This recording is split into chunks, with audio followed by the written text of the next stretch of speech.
Assalamualaikum warahmatullahi wabarakatuh. Perkenalkan, saya Endah Caningrum dari Program Studi Manajemen Dakwah Konsentrasi MKI. Di sini saya akan menjelaskan dan menjawab tugas UAS dari Manajemen Keuangan. Langsung saja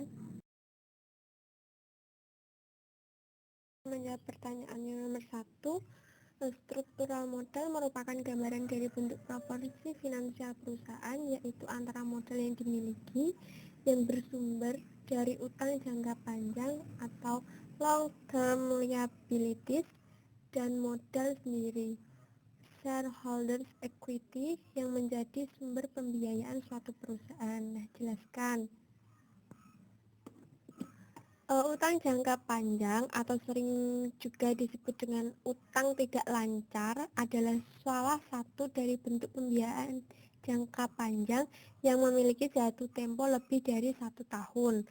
Biasanya rentang waktu pembayaran 2-20 tahun. Nah, utang jangka panjang disebut juga utang tidak lancar karena modal dari sumber utang ini dipergunakan untuk membiayai kebutuhan perusahaan yang bersifat jangka panjang. Adapun pelunasannya, perusahaan mengambil dari sumber-sumber yang bukan dari kelompok aktiva lancar atau non-current asset dan memiliki nilai jual yang tinggi jika suatu saat dijual kembali.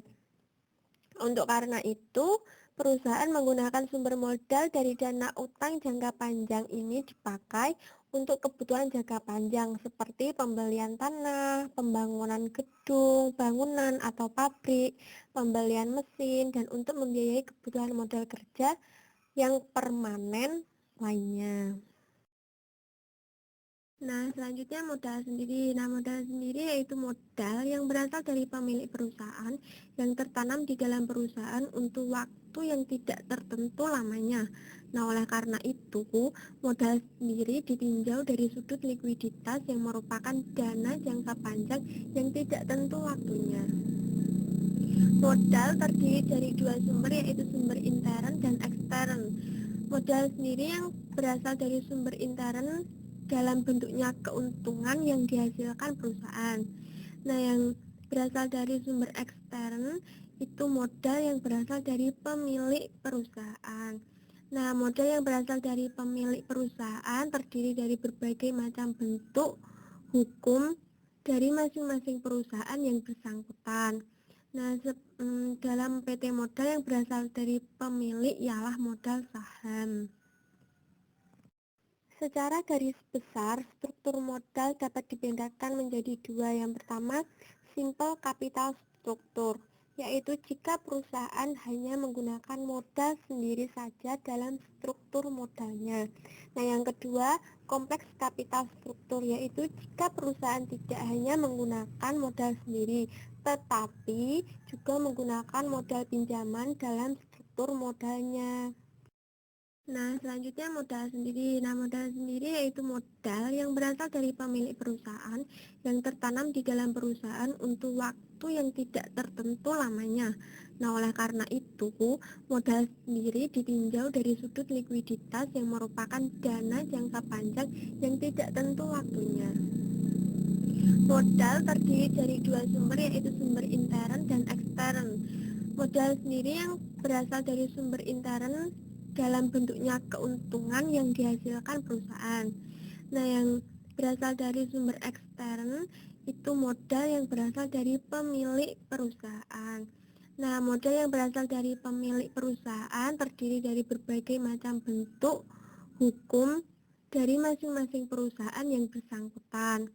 Nah, dalam PT modal yang berasal dari pemilik ialah modal saham. Secara garis besar, struktur modal dapat dibedakan menjadi dua. Yang pertama, simple capital struktur, yaitu jika perusahaan hanya menggunakan modal sendiri saja dalam struktur modalnya. Nah, yang kedua, kompleks capital struktur, yaitu jika perusahaan tidak hanya menggunakan modal sendiri, tetapi juga menggunakan modal pinjaman dalam struktur modalnya. Selanjutnya menjawab pertanyaan nomor 4, mengapa perusahaan membutuhkan dana? Dana jelas penting ya, karena dana merupakan sumber kehidupan dari sebuah perusahaan. Karena apa?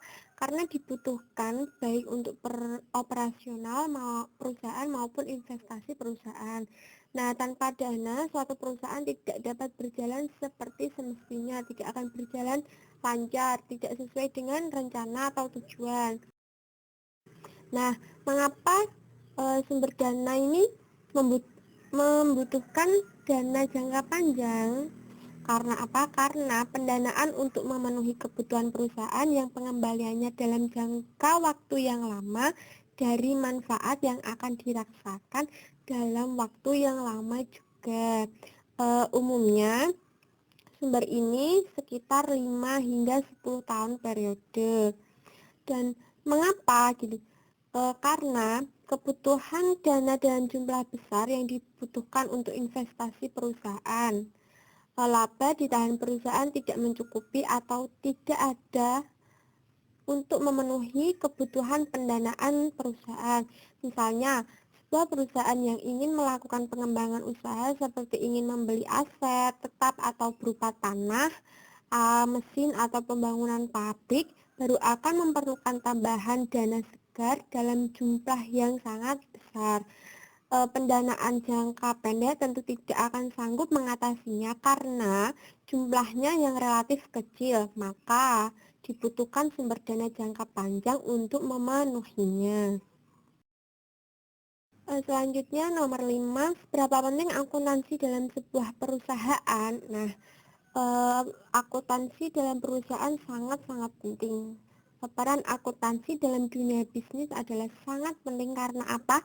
Karena akuntansi dianggap sebagai salah satu penentu masa depan atau kelangsungan bisnis dalam suatu perusahaan. Nah, akuntansi dijadikan bahasa bisnis yang menyampaikan informasi keuangan dan non-keuangan tentang suatu usaha atau organisasi kepada para stakeholder.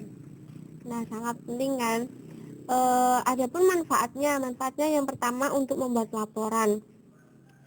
Seorang akuntan biasanya menyusun laporan keuangan dan adanya laporan keuangan ini juga dapat menjadikan bentuk ketaatan sebuah perusahaan terhadap aturan yang dibuat oleh pemerintah. Dengan ketaatan seperti ini, maka sebuah perusahaan bisa dianggap legal dan tidak melanggar hukum yang ada. Nah, yang kedua, sebagai laporan kepada pihak-pihak yang berkepentingan. Nah, di sini memudahkan adanya laporan yang diperuntukkan kepada berbagai macam pihak yang berkepentingan dengan sebuah perusahaan, terutama yang berhubungan dengan aktivitas ekonomi yang ada di perusahaan tersebut. Beberapa pihak terkait yang dimaksud dalam hal ini adalah pihak internal dan pihak eksternal. Pihak internal yang dimaksud adalah manajemen sebuah perusahaan, sementara pihak eksternal yaitu karyawan, pemilik, pelanggan, kreditor, masyarakat, dan lain sebagainya. Nah, yang ketiga, mempermudah pengambilan keputusan untuk kepentingan perusahaan. Nah, akuntansi ini biasanya akan mengumpulkan semua data yang ada, terutama data-data yang berhubungan dengan ekonomi atau finansial sebuah perusahaan. Nah, data yang sudah terkumpul tersebut kemudian akan menjadi sebuah informasi yang sangat penting yang dibutuhkan untuk pengambilan keputusan ke depan, ke masa yang akan datang. Nah, dengan adanya laporan akuntansi yang detail dan jelas, maka pihak perusahaan pun dapat mempertimbangkan dengan baik dan matang mengenai langkah apa yang sebaiknya diambil ke depannya apabila memang dibutuhkan. Selanjutnya, menekan biaya jasa dan produksi sebuah perusahaan.